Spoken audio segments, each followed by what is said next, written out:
കുടുംബത്തോടൊപ്പം വിദേശ പര്യടനവും. November 2024. Koratty cent Mary's പള്ളിയുടെ, അതായത് സെൻറ് ആൻ്റണീസ് തീർത്ഥാടന കേന്ദ്രത്തിൻ്റെ സുവർണ ജൂബിലിയോടനുബന്ധിച്ച് തീർത്ഥാടന കേന്ദ്രം വികാരി റവറൻ ഫാദർ ബിജു തട്ടാരുശ്ശേരിയുടെയും അസിസ്റ്റന്റ് വികാരി റവറൻ ഫാദർ സുജിത്തിൻ്റെയും ആത്മീയ നേതൃത്വത്തിൽ സംഘടിപ്പിച്ച യൂറോപ്പ് തീർത്ഥയാത്ര അനുഗ്രഹദായകമായിരുന്നു. യാത്രകൾ വൈവിധ്യമാർന്ന അനുഭവങ്ങൾ സമ്മാനിക്കുന്നവയാണ്. ഭാവനയ്ക്കപ്പുറത്തുള്ളവ കാണുവാനും നിരീക്ഷിക്കുവാനും യാത്രകൾ സഹായിക്കുന്നു. ടെലിവിഷൻ ചാനലുകളിൽ നാം വിവിധ രാജ്യങ്ങൾ കണ്ടിട്ടുണ്ടാകാം. പക്ഷേ ഓരോരോ രാജ്യങ്ങളിലെ ജനങ്ങളെ നേരിട്ട് കാണുവാനും വിവിധ സംസ്കാരങ്ങളും ഭാഷകളും മനസ്സിലാക്കുവാനും യാത്രകൾ ഉപകരിക്കും. യൂറോപ്യൻ രാജ്യങ്ങളിലേക്കാണ് ഇത്തവണത്തെ യാത്ര. Italy, Vatican, Switzerland, Germany, France, Spain, Portugal എന്നീ രാജ്യങ്ങൾ ഈ യാത്രയിൽ ഉൾപ്പെട്ടിട്ടുണ്ട്. നാം വളരെ നിസ്സാരനാണെന്ന കാര്യം നമ്മെ തന്നെ ബോധ്യപ്പെടുത്തുവാൻ തീർത്ഥാടനങ്ങൾക്ക് സാധിക്കുന്നു. ആത്മീയവും ഭൗതികവുമായ നേട്ടങ്ങൾ തീർത്ഥാടനം കൊണ്ട് ലഭിച്ചേക്കാം. വിശുദ്ധ തീർത്ഥാടന കേന്ദ്രങ്ങളിൽ ഓരോന്നിലും അതിൻ്റേതായ മതപരമായ മൂല്യമുണ്ട്.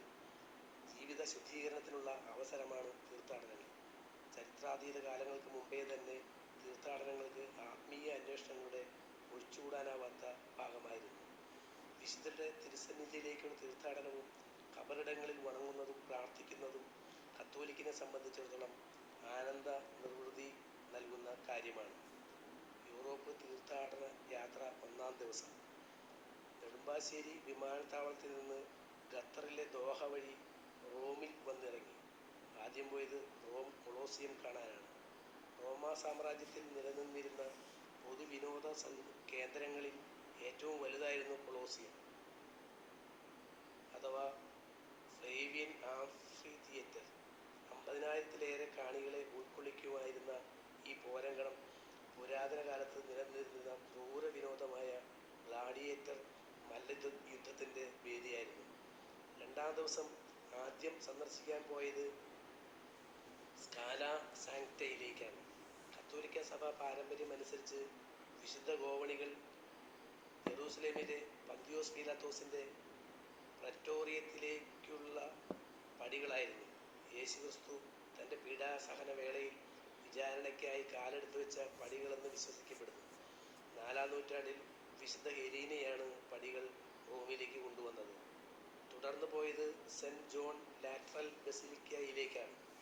Cent John Lateran basilica Rome നഗരത്തിലെ റോം രൂപതയുടെ കത്തോലിക്ക കത്തീഡ്രലാണ്. തുടർന്ന് പോയത് ജെറൂസലേമിലെ സാന്താക്രോസ് കാണാനാണ്. ജെറൂസലേമിലെ സാന്താക്രോസ്, ജെറൂസലേമിലെ Holy Cross minor basilica Saint Helena സ്ഥാപിച്ചിരിക്കുന്ന കൊട്ടാരത്തിലാണ് നിർമ്മിച്ചിരിക്കുന്നത്. യേശുവിനെ കുരിശിലേറ്റിയ കുരിശിൻ്റെ തടി, യഥാർത്ഥ കുരിശിൻ്റെ അവശിഷ്ടങ്ങൾ, യേശുവിനെ കുരിശിൽ തറച്ച ആണികൾ, മുൾക്കിരീടത്തിൻ്റെ ഭാഗങ്ങൾ എന്നിവ ഇവിടെ സൂക്ഷിച്ചിരിക്കുന്നു. തുടർന്ന് പോയത് സെൻറ് പോൾ ബസിലിക്കയിലേക്കാണ്. 4 മാർപ്പാപ്പ ബസിലിക്കകളിൽ ഒന്നാണ് സെൻറ് പോൾ ബസിലിക്ക. സെൻറ് പീറ്റേഴ്സിന് ശേഷം 2-ാമത്തെ വലിയ ബസിലിക്കയാണ്. സെൻറ് പോളിൻ്റെ ശ്മശാന സ്ഥലത്താണ് ഇത് നിർമ്മിച്ചത്. തുടർന്ന് പോയത് വത്തിക്കാൻ മ്യൂസിയങ്ങൾ കാണാനാണ്. വത്തിക്കാൻ മ്യൂസിയങ്ങൾ ലോകത്തിലെ റോമിലെ എൻക്ലേവിലുള്ള വത്തിക്കാൻ സിറ്റിയിലെ പൊതു മ്യൂസിയങ്ങളാണ്. നൂറ്റാണ്ടുകളുടനീളം കത്തോലിക്ക സഭയും മാർപ്പാപ്പയും ശേഖരിച്ച വലിയ ശേഖരത്തിൽ നിന്നുള്ള സൃഷ്ടികൾ അവിടെ പ്രദർശിപ്പിക്കുന്നു. തുടർന്ന് പോയത് വത്തിക്കാനിലെ സിസ്റ്റൈൻ ചാപ്പൽ കാണാനാണ്. വത്തിക്കാൻ സിസ്റ്റൈൻ ചാപ്പൽ മാർപ്പാപ്പയുടെ ഔദ്യോഗിക വസതിയായ അപ്പസ്തോലിക് കൊട്ടാരത്തിലെ ഒരു ദേവാലയമാണ്. സിസ്റ്റൈൻ ചാപ്പലിലാണ് പുതിയ മാർപ്പാപ്പയെ തിരഞ്ഞെടുക്കുന്ന സമ്മേളനമായ കോൺക്ലേവ് നടക്കുന്നത്. തുടർന്ന് പോയത് വത്തിക്കാനിലെ സെൻറ് പീറ്റേഴ്സ് ബസിലിക്കയിലേക്കാണ്. വിശുദ്ധ പത്രോസിൻ്റെ നാമധേയത്തിലുള്ള പേപ്പൽ ബസിലിക്കയാണ് സെൻറ് പീറ്റേഴ്സ് ബസിലിക്ക, അതായത് പത്രോസിൻ്റെ സിംഹാസന ദേവാലയം. വത്തിക്കാൻ സിറ്റിയിലാണ് ഇത് സ്ഥിതി ചെയ്യുന്നത്. വിശുദ്ധ പത്രോസിനെ കുരിശിലേറ്റിയ സ്ഥലമാണ് വത്തിക്കാൻ. തുടർന്ന് റോം സിറ്റി ടൂർ ആയിരുന്നു. ഇറ്റലിയുടെ തലസ്ഥാനമാണ് റോം. ടൈബർ നദിയുടെ തീരത്ത് ഇറ്റാലിയൻ ഉപദ്വീപിൻ്റെ മധ്യ പടിഞ്ഞാറൻ ഭാഗത്തായാണ് റോം സ്ഥിതി ചെയ്യുന്നത്. കത്തോലിക്ക സഭയുടെ ആസ്ഥാനമായ വത്തിക്കാൻ നഗരം റോമയിലാണ്. ഔറേലിയൻ മതിലുകൾ കണ്ടു. ലോകത്തിലെ ഏറ്റവും നീളമേറിയതും നന്നായി സംരക്ഷിക്കപ്പെടുന്നതുമായ പുരാതന മതിലുകളിൽ ഒന്നാണിത്. മൂന്നാം ദിവസം പോയത് വത്തിക്കാനിലെ പേപ്പൽ ഓഡിയൻസിൽ പങ്കെടുക്കുവാനാണ്. ബുധനാഴ്ചകളിൽ മാർപ്പാപ്പ റോമിലുണ്ടെങ്കിൽ തീർത്ഥാടകർക്കും സന്ദർശകർക്കും മാർപ്പാപ്പയെ കാണാനും പത്രോസ് ശ്ലീഹായുടെ പിൻഗാമിയായ മാർപ്പാപ്പയിൽ നിന്ന് മാർപ്പാപ്പയുടെ ആശീർവാദവും അപ്പസ്തോലിക ആശീർവാദം സ്വീകരിക്കുവാനും അവസരം നൽകുന്നു. മാർപ്പാപ്പയെ വളരെ അടുത്ത് കാണാൻ കഴിഞ്ഞു. തുടർന്ന് പോയത് ഇറ്റലിയിലെ അസിസി നഗരത്തിലേക്കാണ്. സെന്റ് ഫ്രാൻസിസ് അസിസി ബസിലിക്ക ഇവിടെയാണ്. മധ്യ ഇറ്റലിയിലെ ഉംബ്രിയ മേഖലയിലെ ഒരു പട്ടണമായ അസിസിയിൽ വെച്ചാണ് വിശുദ്ധ ഫ്രാൻസിസ് ജനിച്ചതും മരിച്ചതും. നാലാം ദിവസം പോയത് വെനീസ് നഗരം കാണാനാണ്. വെനീസ് സന്ദർശിച്ചപ്പോൾ ഓർമ്മ വന്നത് വില്യം ഷേക്സ്പിയറിൻ്റെ ലോകപ്രശസ്ത നാടകം ദ മർച്ചൻ്റ് ഓഫ് വെനീസ്. വെനീസിലെ കച്ചവടക്കാരനാണ്. വില്യം ഷേക്സ്പിയറിൻ്റെ നാടകത്തിൽ വെനീസിലെ അന്റോണിയോ എന്ന വ്യാപാരി തൻ്റെ പ്രിയ സുഹൃത്തായ ബസാനിയോയ്ക്ക് വേണ്ടി എടുത്ത വലിയ ലോണിൽ വീഴ്ച വരുത്തി. നാടകം ഏറ്റവും കൂടുതൽ ഓർമ്മിക്കപ്പെടുന്നത് അതിലെ നാടകീയ രംഗങ്ങളാണ്. ഷൈലോക്ക് എന്ന കഥാപാത്രത്തിനും 1 പൗണ്ട് മാംസം എന്ന അദ്ദേഹത്തിൻ്റെ പ്രസിദ്ധമായ ഡിമാൻഡിനും പേരുകേട്ടതാണ്. പണത്തെക്കാളും പ്രതികാരത്തെക്കാളും സ്നേഹവും കാരുണ്യവും പ്രധാനമാണെന്ന് നാടകം നമ്മോട് പറയുന്നു. സ്നേഹം എന്നേക്കും നിലനിൽക്കും. ഈ നാടകം പ്രേക്ഷകരെ രസിപ്പിക്കാനും അവരെ ചിന്തിപ്പിക്കാനും വേണ്ടി എഴുതിയതാണെന്ന് പറയാം. വടക്കൻ ഇറ്റലിയിലെ ഒരു നഗരമാണ് വെനീസ്. സെന്റ് മാർക്കോസിൻ്റെ ഭൗതിക ശരീരം അടക്കം ചെയ്തിട്ടുള്ള ബസിലിക്കയാണ് ഇത്. തീർത്ഥയാത്ര 5-ാം ദിവസം പാദുവ സന്ദർശിച്ചു. വടക്കൻ ഇറ്റലിയിലെ വെനെറ്റോയിലെ ഒരു നഗരമാണ് പാദുവ. പാദുവയിലെ വിശുദ്ധ അന്തോണിസിൻ്റെ പൊന്തിഫിക്കൽ ബസിലിക്ക പാദുവയിലെ വിശുദ്ധ അന്തോണിസ് നാമധേയത്തിലാണ്. പാദുവയിലെ സെന്റ് ആന്റണീസിൻ്റെ ശവകുടീരം സ്ഥിതി ചെയ്യുന്നത് ഇവിടെയാണ്. വളരെ മനോഹരമായ ബസിലിക്കയാണ്. തുടർന്ന് പോയത് ഇറ്റലിയിലെ പാദുവയിൽ നിന്ന് സ്വിറ്റ്സർലൻഡിലെ ഹെയ്ങ്കൽബർഗിലേക്കാണ്. ആദ്യം സന്ദർശിച്ചത് കേബിൾ കാറിൽ ടിറ്റ്ലസ് പർവ്വതമാണ്. സ്വിറ്റ്സർലൻഡിലെ ടിറ്റ്ലസ് പർവ്വതനിരകളിലൂടെയുള്ള കേബിൾ യാത്ര വളരെ കൗതുകരമാണ്. 6-ാം ദിവസം പോയത് സ്വിറ്റ്സർലൻഡിലെ ലുസേൻ നഗരത്തിലേക്കാണ്. നഗരത്തെ ബന്ധിപ്പിക്കുന്നതിന് നദിക്ക് കുറുകെയുള്ള തടിപ്പാലത്തിന് ലുസേഴ്സൺ ഏറെ പ്രശസ്തമാണ്. 14-ാം നൂറ്റാണ്ടിലെ ചാപ്പൽ പാലമാണ് ഇവിടെയുള്ളത്. 7-ാം ദിവസം സ്വിറ്റ്സർലൻഡിലെ ഏങ്കിൽബർഗിൽ നിന്ന് ജർമ്മനിയിലെ സ്റ്റുട്ട്ഗാർട്ടിലേക്കുള്ള യാത്രയായിരുന്നു. ജർമ്മനിയിലെ ടിറ്റിസിയിലേക്ക് യാത്രയിൽ ആദ്യം കണ്ടത് ടിറ്റിസി തടാകമായിരുന്നു. പിന്നീട് ജർമ്മനിയിലെ ബ്ലാക്ക് ഫോറസ്റ്റ് കണ്ടു. തുടർന്ന് ദക്ഷിണ ജർമ്മനിയിലെ പ്രധാന നഗരമായ സ്റ്റുട്ട്ഗാർട്ട് കണ്ടു. ബ്ലാക്ക് ഫോറസ്റ്റിലെ മരങ്ങൾ കൊണ്ടുള്ള തോക്ക് കണ്ടു.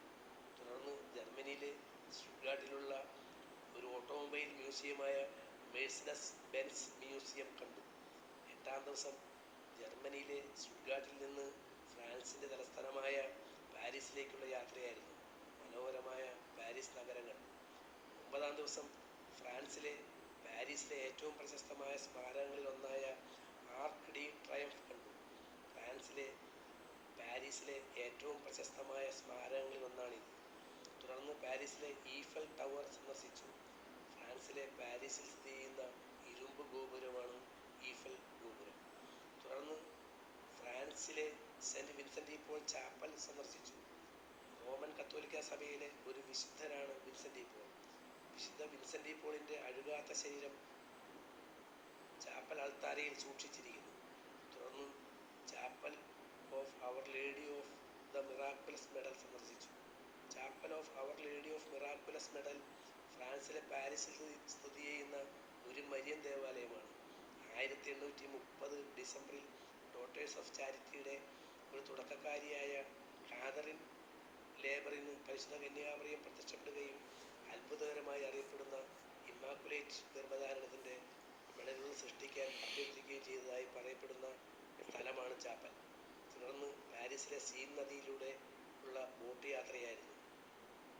ബോട്ട് യാത്രയിൽ ഈഫൽ ടവറിൻ്റെ കാഴ്ച വളരെ മനോഹരമാണ്. തീർത്ഥാടനം 10-ാം ദിവസം ഫ്രാൻസിലെ പാരീസിൽ നിന്ന് ലൂർദിലേക്ക്. ഫ്രാൻസിലെ പാരീസിൽ നിന്ന് അതിവേഗ റെയിൽ വഴിയാണ് ലൂർദിലേക്ക് പോയത്. തുടർന്ന് ലൂർദ് മാതാവിൻ്റെ സങ്കേതത്തിലേക്ക്. ഒരു കത്തോലിക്ക മരിയൻ ദേവാലയവും തീർത്ഥാടന കേന്ദ്രവുമാണ് ലൂർദ് മാതാവിന് സമർപ്പിച്ചിരിക്കുന്നത്. 1858 ലൂർദ് പ്രത്യേകതകളുടെ സംഭവങ്ങൾ നടന്ന സ്ഥലമായ മസാബിയേലിൻ്റെ ഗ്രോട്ടോയ്ക്ക് ചുറ്റുമുള്ള നിരവധി മതപരമായ കെട്ടിടങ്ങളും സ്മാരകങ്ങളും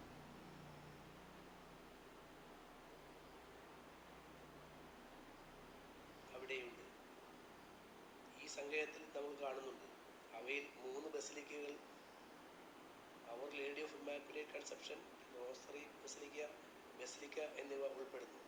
അവർ ലേഡി ഓഫ് ലൂർദ് എന്നത് കന്യാമറിയത്തിൻ്റെ സ്ഥാനപ്പേരാണ്. തീർത്ഥയാത്ര 11-ാം ദിവസം ഫ്രാൻസിലെ ലൂർദിൽ നിന്ന് സ്പെയിനിലെ സലാമങ്കയിലേക്ക്, തുടർന്ന് വിശുദ്ധ ഇഗ്നേഷ്യസ് ലയോള കത്തീഡ്രലിലേക്ക്. ലയോളയിലെ ഇഗ്നേഷ്യസ് ഒരു സ്പാനിഷ് പുരോഹിതനും ദൈവശാസ്ത്രജ്ഞനുമായിരുന്നു. അദ്ദേഹം 1534 ജെസ്യൂട്ട് ക്രമം സ്ഥാപിച്ചു. തീർത്ഥാടനം 12-ാം ദിവസം സ്പെയിനിലെ സലാമങ്കയിൽ നിന്ന് പോർച്ചുഗലിലെ ഫാത്തിമയിലേക്ക്. പോർച്ചുഗലിലെ സാന്റാരൻ ജില്ലയിലെ ഒരു നഗരമാണ് Fatima. Our Lady of Fatima basilica പോർച്ചുഗലിലെ ഫാത്തിമയിലെ അവർ ലേഡി ഓഫ് കാത്തലിക് ഫാത്തിമയ്ക്ക് സമർപ്പിച്ചിരിക്കുന്ന ഒരു മരിയൻ ദേവാലയമാണ്. 1917 മെയ് 13 പോർച്ചുഗലിലെ ഫാത്തിമ ഗ്രാമത്തിൽ ദൈവമാതായ പരിശുദ്ധ കന്യാമറിയം 3 കർഷകരായ ബാലകർക്ക് പ്രത്യക്ഷപ്പെട്ടു. യഥാക്രമം 10, 9, 7 വയസ്സുള്ള ഫ്രാൻസിസ്കോ, ജസീന്ത, ലൂസിയ എന്നിവർക്കാണ് പ്രത്യക്ഷപ്പെട്ടത്. തീർത്ഥാടനം 13-ാം ദിവസം പോർച്ചുഗലിലെ ഫാത്തിമയിൽ പരിശുദ്ധ ദൈവമാതാവ് പ്രത്യക്ഷപ്പെട്ട ലൂസിയയുടെ വീട് കണ്ടു. ഇവിടെ അടുത്ത് വെച്ചാണ് മാലാഖ ലൂസിയയ്ക്ക് പ്രത്യക്ഷപ്പെടുന്നത്. തുടർന്ന് പോർച്ചുഗലിലെ ഫാത്തിമയിൽ നിന്ന് സ്പെയിനിലെ ആവിലായിലേക്ക്. ആവിലായിലെ വിശുദ്ധ അമ്മ ത്രേസ്യ ബസിലിക്കയുടെ അടുത്തുള്ള മതിൽ കണ്ടു. തുടർന്ന് സ്പെയിനിലെ വിശുദ്ധ അമ്മ ത്രേസ്യ ജനിച്ച സ്ഥലത്തുള്ള ബസിലിക്ക സന്ദർശിച്ചു. 14-ാം ദിവസം സ്പെയിനിലെ മാഡ്രിഡിലുള്ള മെട്രോപൊളിറ്റാനോ സ്റ്റേഡിയം കണ്ടു. തുടർന്ന് അഡോൾഫോ സുവാരസ് മാഡ്രിഡ് ബരാജാസ് എയർപോർട്ടിലേക്ക്. 15-ാം ദിവസം സ്പെയിനിലെ മാഡ്രിഡ് എയർപോർട്ടിൽ നിന്ന് ഖത്തറിലെ ദോഹ വിമാനത്താവളം വഴി നെടുമ്പാശ്ശേരി വിമാനത്താവളത്തിൽ തിങ്കളാഴ്ച രാവിലെ സുരക്ഷിതമായി എത്തി. തീർത്ഥാടനത്തോടൊപ്പം വിദേശത്തുള്ള വിനോദസഞ്ചാര കേന്ദ്രങ്ങളും സന്ദർശിക്കാൻ കഴിഞ്ഞുവെന്നത് ഒരു വലിയ ദൈവാനുഗ്രഹമായി തോന്നുന്നു. ഡേവിസ് വല്ലൂരാൻ, തിരുമുടിക്കുന്ന്.